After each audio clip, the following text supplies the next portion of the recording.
अगर आप मेरे चैनल में पहली बार आए हैं तो चैनल को सब्सक्राइब कर दीजिए। एक बार एक गांव में एक साधु रहता था जो भगवान पर बहुत विश्वास रखता था। यह बार वह साधु पेड़ के नीचे बैठा था और भगवान को याद कर रहा था तो अचानक वहां बाढ़ आ गई। चारों तरफ पानी ही पानी। सब लोग अपने आप को बचने के लिए ऊपर पहाड़ की तरफ भागने लगे। उनमें से एक आदमी देखा कि इस हालत में भी साधु जी भगवान की तपस्या कर रहे हैं। वह सोचा कि ये अपने आप को बचने के लिए कहीं जा क्यों नहीं रहे हैं। तो उसे साधु से बोला, अरे आप कहीं जा क्यों नहीं रहे हो, आप भी मेरे साथ ऊपर पहाड़ की तरफ चलो, नहीं तो डूब जाओगे। साधु बोले, अरे हमें क्या होगा, मैं भगवान की इतनी तपस्या करता हूँ, मुझे कुछ नहीं हो सकता, मुझे भगवान अपने आप बचाएगा। धीरे धीरे पानी साधु के कमर तक आ गया। अब लोग वहां से नाव लेकर निकलने लगे तो उनमें से एक ने साधु से कहा, अरे पानी आपके कमर तक आ गया है, आप हमारे साथ चलो। तो साधु ने कहा कि नहीं नहीं, भगवान मुझे अपने आप बचाएगा। और वह नाव वाला भी वहां से निकल गया।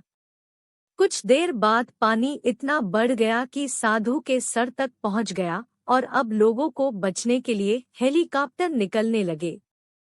एक हेलीकॉप्टर साधु के पास आया जो कि आखिरी हेलीकॉप्टर था। साधु के पास नीचे रस्सी फेंकी और बोला, इसे पकड़ो और ऊपर आ जाओ, नहीं आप डूब जाओगे। यह आखिरी हेलीकॉप्टर है और आपके पास में दूसरा कोई रास्ता नहीं है बचने के लिए।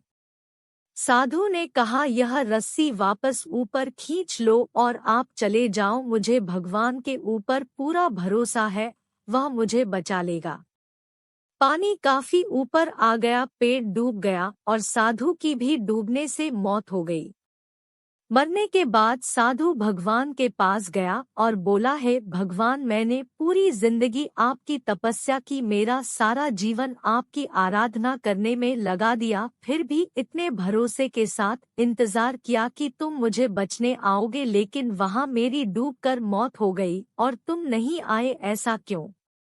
भगवान बोले, मूर्ख इंसान, एक नहीं 3 बार आया था, वो तीनों बार मैं ही तो था, पहला पैदल, दूसरा नाव के द्वारा और तीसरा हेलीकॉप्टर के द्वारा, लेकिन तुमने मेरा एक भी अवसर पहचान नहीं पाया, पता नहीं किसका इंतजार कर रहा था। इस तरह से जिंदगी में हमें ऊपर वाला बहुत से मौके देता रहता है, लेकिन हम सब उस मौके को ठुकराकर पता नहीं किस चीज का इंतजार कर रहे होते हैं कि वो होगा तभी मैं करूँगा, और इस बात पर अड़े रहने से एक वक्त के बाद वो मौका हाथ से निकल जाता है और हम कुछ नहीं कर पाते हैं।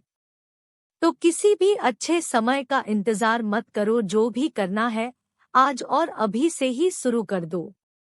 ऐसी ही तो दोस्तों, यह सुझाव आपके कैसे लगे, और अच्छी लगे तो चैनल को सब्सक्राइब और लाइक जरूर करें।